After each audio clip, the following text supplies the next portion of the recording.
ஷண்முகம் ஷட்குணம் சைவ குமாரம் குலபூஷணம் தேவசேனாபதிம் வந்தே சர்வகார்யார்த்த சித்தையே. அன்பார்ந்த கேப்டன் தொலைக்காட்சி நேயர்களுக்கு இனிய காலை வணக்கம். இன்று மங்களகரமான ஹேவிளம்பி நாம சம்பத்திரம் உத்தராயண புண்ணிய காலம் சிசிர ருது பங்குனி 15 மார்ச் 29 வியாழக்கிழமை. சுக்லபக்ஷம் திரையோதசி திதி. மகம் நட்சத்திரம் காலை 7:59 வரை, பிறகு பூரம் நட்சத்திரம். சூலம் நாம யோகம், கௌலவம் நாம கரணம். இன்றைக்கு பிரதோஷ விரதம். பிரதோஷ விரதம் மாதத்திற்கு 2 முறை வருது.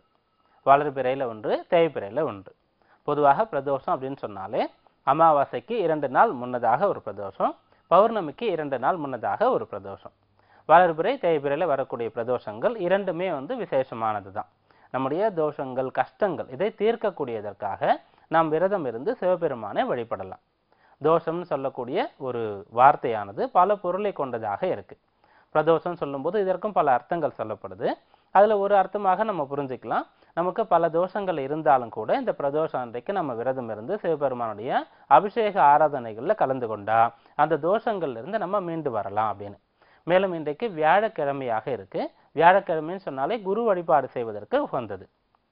குரு வழிபாடுன்னு சொல்லும்போது சிவாலயம் சென்று அங்கு இருக்கக்கூடிய தட்சிணாமூர்த்தியை வழிபடுறோம். தட்சிணாமூர்த்தி குருவாக இருக்காரு, ஞான குருவாக இருக்காரு, மௌன குருவாக இருக்காரு. ஆனா நவகிரகங்கள் இருக்கக்கூடிய குருன்னு சொல்லக்கூடியது பிரகஸ்பதி.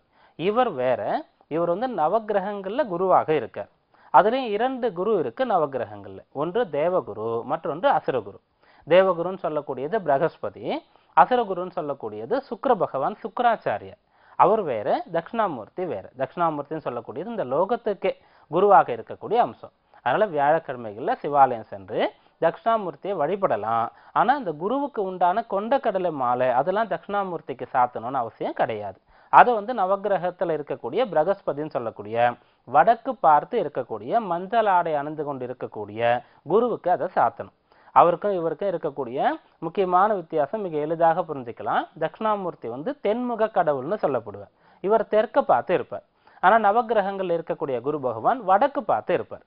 இதுலயே புரிஞ்சுக்கலாம் இவங்க 2 பேரும் வழிபாடு ஒரே மாதிரி செய்ய வேண்டிய அவசியம் கிடையாது அப்படின்னு சொல்லிட்டு. நவகிரகங்கள் இருக்கக்கூடிய குருவை வழி நடத்துவதே இந்த குரு பகவான் தான், தட்சிணாமூர்த்தி தான். அதனால குருன்னு சொல்லும்போது வியாழக்கிழமைன்னு சொல்லும்போது தட்சிணாமூர்த்தியை வழிபடலாம். கொண்டைக்கடை மாடலேன்னு சொல்லக்கூடியது அந்த பிரகஸ்பதிக்கு சாத்தினா போதுமானது. இப்படிப்பட்ட இந்த வியாழக்கிழமையில பிரதோஷம் வருது. அதனால நம்முடைய பிரச்சனைகளிலிருந்து மீண்டு வருவதற்கு நல்ல குரு, நல்ல வழிகாட்டுதல், நல்ல உதவி கிடைக்கணும்னு சொல்லி இன்றைய நாளில் விரதம் இருந்து சிவபெருமானுடைய அனுகிரகத்தை பெறுவோம். இன்றைய நவகிரக நிலைகள்: மேஷராசியில் சுக்கிரன், கடகராசியில் ராகு, சிம்மராசியில் சந்திரன், விருச்சிக ராசியில் குரு, தனு ராசியில் அங்காரகன் சனீஸ்வரன், மகர் ராசியில் கேது, மீன ராசியில் சூரியன் புதன். இன்றைய தினபலன்: மேஷராசி அன்பர்களே, ராசிக்கு 5ஆம் இடத்துல சந்திரன் இருக்கார். 5ஆம் இடத்தை அறிவு ஸ்தானம்னு சொல்லலாம், பூர்வ புண்ணிய ஸ்தானம்னு சொல்லப்படும். அந்த இடம் உங்களுடைய ராசிக்கு சிம்ம ராசியாக அமைது. அந்த சிம்ம ராசிக்கு உண்டான அதிபதி சூரியன் உங்களுடைய ராசிக்கு 12ஆம் இடத்துல இருக்கார். தன்னுடைய வீட்டிற்கு 8ஆம் இடத்துல இருக்கார். அவருடைய அந்த சூரியனுடைய வீட்டில் இருக்கக்கூடிய சந்திரன் காலை 8 மணி வரைக்கும் 7:59 வரைக்கும் கேதுவின் சாரத்திலையும் பிறகு சுக்கிரன் சாரத்திலையும் இருக்கார். சுக்கிரன் சாரத்துல சந்திரன் இருக்கும்போது மன மகிழ்ச்சியாக உல்லாசமாக இருக்க முடியும், ஆனந்தமாக இருக்க முடியும், விரும்பிய விஷயங்கள் கை சேரும். ஆனா இது எல்லாமே நல்ல விதத்துல மனமகிழ்ச்சி கிடைக்கணும், நல்ல வழியில பொருள் நமக்கு சேரணும், இப்படின்றதுல நீங்க உறுதியாக இருக்கணும். தீய வழியில குறுக்கு வழியில உயர்வோ பொருள் சேருவதோ மகிழ்ச்சி கிடைக்கிறதோ நிலைக்காது. அது மன அமைதியையும் நம்முடைய ஆரோக்கியத்தையும் நம்முடைய நல்ல பெயரையும் கெடுத்துடும். இதை நினைவில் கொண்டு நம்முடைய முயற்சிகள், நம்ம போகக்கூடிய வழி இதெல்லாம் சரியானதாக இருக்கணும். இப்படியாக நீங்க இன்றைய நாளை அமைத்துக் கொள்ளும் போது இது உங்களுக்கு உண்மையான ஆனந்தத்தை தரக்கூடிய நாளாக அமையும். ரிஷபராசி அன்பர்களே, ராசிக்கு 4ஆம் இடத்துல சந்திரன் இருக்கு.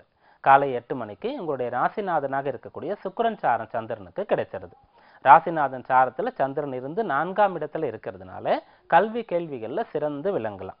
தாயாருடைய உடல்நிலையில ஆரோக்கியத்துல அக்கறை கொண்டவர்கள், அவர்களுக்கு நோய் நொடிகள் இருக்குன்னு சொல்லும்போது இன்றைய நாள்ல சரியான வைத்திய முறையை கை கொள்ளும்போது அந்த நோய் நொடியிலிருந்து அவங்க மீண்டு வரலாம். பொதுவாக ஒருத்தருக்கு நல்ல ஒரு ராசி எது, ஒருத்தருக்கு நட்பாக இருக்கக்கூடியது, ஒருத்தருக்கு தீங்கு இழைக்கக்கூடிய ராசிகள் எது அப்படின்ட்டுலாம் இப்போ பார்க்குறாங்க. அதாவது தொழில் வந்து சேர்ந்து செய்யணும், கூட்டு தொழில் செய்யணும்னு சொல்லும்போது. அதே போல் நம்முடைய குடும்பத்தில் ஒருத்தருக்கு நோய்வாய்ப்பட்டு இருக்காங்க, உடல் ஆரோக்கியம் சரியில்லைன்னு சொல்லும்போது யார் முயற்சி எடுத்தா, யார் மருத்துவமனைக்கு அழைத்து கொண்டு போனால் யார் வந்து சேவை செய்தால் சரியாகும் அப்படின்றதோட புரிஞ்சுக்கலாம். அப்படியாக இன்றைய நாளில் நீங்கள் உங்களுடைய தாயார் மீது அக்கறை கொண்டால் இருவருக்குமே இந்த நாள் நல்ல நாளாக அமையும். மிதுன ராசி அன்பர்களே, ராசிக்கு 3ஆம் இடத்துல சந்திரன் இருக்கார். முயற்சி ஸ்தானத்துல சந்திரன் இருந்து லாபஸ்தானம்னு சொல்லக்கூடிய 11ஆம் இடத்தில் இருக்கக்கூடிய சுக்கிரன் சாரத்தை பெற்றிருக்கார். சுக்கிரன் உங்களுடைய ராசிக்கு 5ஆம் இடம் பூர்வ புண்ணிய ஸ்தானத்திற்கு அதிபதி. சுக்கிரன் சாரத்துல சந்திரன் 3ஆம் இடத்துல இருக்கிறதுனால சொத்துக்கள் சம்பந்தப்பட்ட விஷயங்கள்ல முன்னேற்றம் ஏற்படும், பண வரவு திருப்திகரமாக இருக்கும், மகிழ்ச்சியாக இருக்க முடியும், விருப்பங்கள் பூர்த்தியாகும், எடுத்த காரியங்கள் சிறப்பாக நடந்தேறும். கடகராசி அன்பர்களே, ராசிக்கு 2ஆம் இடத்துல சந்திரன் இருக்கார். ராசிநாதன் சந்திரன் ராசிக்கு 2ஆம் இடத்துல இருக்காரு. காலை 8 மணியிலிருந்து சுக்கிரன் சாரத்தை பெறுகிறார். சுக்கிரன் சாரத்துல சந்திரன் 2ஆம் இடத்துல இருக்கிறதுனால குடும்பத்துல மகிழ்ச்சி, ஒற்றுமை, சந்தோஷம் இருக்கும். சுக்கிரன் அப்படின்னு சொன்னாலே அவர் வந்து சுகத்தை தரக்கூடியவர், நிம்மதியை தரக்கூடியவர், மன உறுதி, வைராக்கியம் போன்ற விஷயங்களை தரக்கூடியவர். சிலருக்கு ஆன்மீக ஈடுபாடை கொடுப்பாரு, சாஸ்திரத்துல நிபுணத்துவத்தை கொடுப்பார். அப்படிப்பட்ட சுக்கிரன் சாரத்துல சந்திரன் 2ஆம் இடத்துல இருக்கிறதுனால குடும்பத்துல மகிழ்ச்சி இருக்கும். குடும்பத்தில் இருக்கக்கூடிய பிரச்சனைகள் நீங்க முன் வந்து சரி செய்யணும்னு முடிவு செய்தா தீரும். சிம்ம ராசி அன்பர்களே, ராசியில சந்திரன் இருக்கார். ராசிநாதன் சூரியன் ராசிக்கு 8ஆம் இடத்துல இருக்கார். மீன ராசியில பங்குனி மாதத்துல இப்படிப்பட்ட அமைப்பு தான் இருக்கும். சூரியன் மீன ராசியில இருந்தாதான் அது பங்குனி மாதம். இந்த மாதம் முழுக்கவே உங்களுக்கு ராசிநாதன் அஷ்டமஸ்தானத்தில் இருக்கார் அப்படின்ற ஒரு அமைப்பு இருக்கு. அப்படி இருக்கும்போது குரு பகவான் அர்த்தாஷ்டமம் 4ஆம் இடத்துல இருக்கார். ராகு கேதுவை பொறுத்த வரைக்கும் 6, 12ஆம் இடத்துல இருக்காங்க. ஆண்டுக்கோள்கள்ல ராகு கேதுனால உங்களுக்கு பெரிய அளவிற்கு இப்போது பாதிப்பு கிடையாது. 5ஆம் இடத்துல சனி இருக்கிறதுனால கெடுதலும் கிடையாது, நன்மையும் கிடையாதுன்னு எடுத்துக்கலாம். குரு 4ஆம் இடத்துல இருக்கார். அதனால இந்த மாதம் முழுக்கவே நீங்க உங்களுக்கு கிடைக்கக்கூடிய உதவிகளை ஏற்றுக்கொள்ளணும். இடமாற்றம் ஏற்படக்கூடிய வாய்ப்பு இருந்தா அதை நீங்க ஏற்றுக்கொள்ளணும்.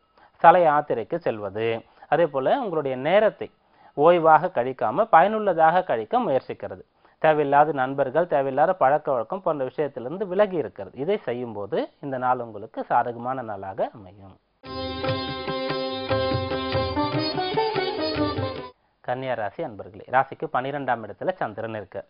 12ல் இருக்கக்கூடிய சந்திரன் சுக்கிரன் சாரத்தை பெற்றிருக்கார். சுக்கிரன் இப்போ சாரம் கொடுத்தவர் இப்போது ராசிக்கு 8ஆம் இடம் அஷ்டமஸ்தானத்தில் இருக்கார். இன்றைய நாளை திட்டமிட்டு நீங்க செயல்படுத்தணும். தேவையற்ற செலவுகள்ல இருந்து விலகி இருக்கணும். மேலும் உங்களுக்கு திருப்தி தரக்கூடிய தர்ம காரியங்கள், தர்ம செலவுகள் இதை செய்யும் போது திருப்தி தரக்கூடிய நாளாக இந்த நாள் அமையும். துலா ராசி அன்பர்களே, ராசிக்கு 11ஆம் இடத்துல சந்திரன் இருக்கார். லாபஸ்தானத்துல சந்திரன் இருக்கிறது. ராசிநாதன் சுக்கிரனுடைய சாரத்தை பெற்றிருக்கிறது. சுக்கிரன் 7ஆம் இடத்திலிருந்து ராசியை பார்த்துன்னு இருக்கிறது. நல்ல காரியங்களுக்காக நீங்க எதிர்பார்க்கக்கூடிய உதவி, ஒத்துழைப்பு உங்களுடைய கைவந்து சேரும். மூத்த சகோதரர்கள், உங்களுடைய நண்பர்கள், பொதுவாக வயதில் மூத்தவர்கள் இவர்களுடைய உதவி கிடைக்கப்பெற்று காரியங்கள் நடந்தேறக்கூடிய நாளாக இந்த நாள் அமையும். விருச்சிக ராசி அன்பர்களே, ராசிக்கு 10ஆம் இடத்துல சந்திரன் இருக்கார். ராசியில குரு இருக்கக்கூடிய காலகட்டம் இது. அதிசாரம் பெற்று துலா ராசியிலிருந்து குரு பகவான் உங்களுடைய ராசிக்கு வந்திருக்காரு. இப்போது வக்ரகதியில் இருக்கார். அதாவது திரும்ப மறுபடியும் துலா ராசிக்கு போறதுக்காக பின்னோக்கி நகரக்கூடிய அந்த வக்ரகதியை அடைஞ்சிருக்கார். அப்படி ராசியில குருவும் 10ஆம் இடத்துல சந்திரனும் இருந்து சந்திரன் சுக்கிரன் சாரத்தை பெற்று இருக்கிறதுனால பிறருக்கு முன்னோடியாக, வழிகாட்டியாக நீங்க நடந்து கொள்ளணும். அப்படி நடந்து கொள்ளும் போது இந்த நாள் உங்களுக்கு பயனுள்ள நாளாக அமையும். தனுர் ராசி அன்பர்களே, ராசிக்கு 9ஆம் இடத்துல சந்திரன் இருக்கார். ராசியில அங்காரகனும் சனியும் இருக்கக்கூடிய காலகட்டம் இது. 9ல் சந்திரன் இருந்து சுக்கிரன் சாரத்தை பெற்றிருக்கார். எதை செய்யணும், எதை செய்யக்கூடாது, என்ன பேசணும், என்ன பேசுவதை தவிர்க்கணும், யாரோடு பழகலாம், இப்படியாக மிக சரியாக உங்களுடைய அனுபவத்தின் பேரிலேயோ உங்களுடைய அறிவின் பேரிலேயோ நீங்க முடிவெடுத்து இந்த நாளை நீங்க நடத்தும் பொழுது பிரச்சனைகளை தவிர்க்கலாம், நற்பலனை அடையலாம். மகர ராசி அன்பர்களே, ராசிக்கு 8ஆம் இடத்துல சந்திரன் இருக்காரு. இந்த நாள் உங்களுக்கு சந்திராஷ்டம நாளாக அமையுது. ராசியில கேதுவும் இருக்காரு. 7ஆம் இடத்துல ராகு. இன்றைக்கு பிரதோஷ விரதத்தை நீங்க கை கொள்ளணும். முடிந்த அளவிற்கு ஒரு பொழுது ஒரு வேளை மட்டும் எளிய உணவை கைக்கொண்டு மாலை நேரத்தில் சிவாலயம் சென்று சிவபெருமானுக்கு நடக்கக்கூடிய அபிஷேக ஆராதனைகளை கலந்து கொண்டா இந்த நாள் பிரச்சனையற்ற நாளாக அமையும். கும்பராசி அன்பர்களே, ராசிக்கு 7ஆம் இடத்துல சந்திரன் இருக்கார். 7ஆம் இடத்துல இருக்கக்கூடிய சந்திரன் சுக்கிரன் சாரத்தை பெற்றிருக்கார். மன வாழ்க்கையில பிரச்சனைகள் இருந்தா சரியாகும். வரன் கிடைக்காம கஷ்டப்படக்கூடியவர்களுக்கு வரன் அமையும், அல்லது எதனால் அமையல அப்படின்ற காரணத்தை தெரிந்து கொள்ளக்கூடிய நாளாக இந்த நாள் அமையும். மீனராசி அன்பர்களே, ராசிக்கு 6ஆம் இடத்துல சந்திரன் இருக்கார். 6ல இருக்கக்கூடிய சந்திரன் அஷ்டமாதிபதியான சுக்கிரன் சாரத்தை பெற்றிருக்காரு.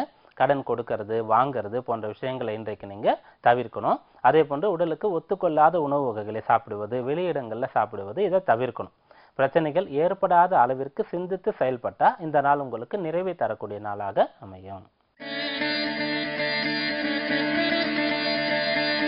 இன்றைக்கு பிரதோஷ விரதம்.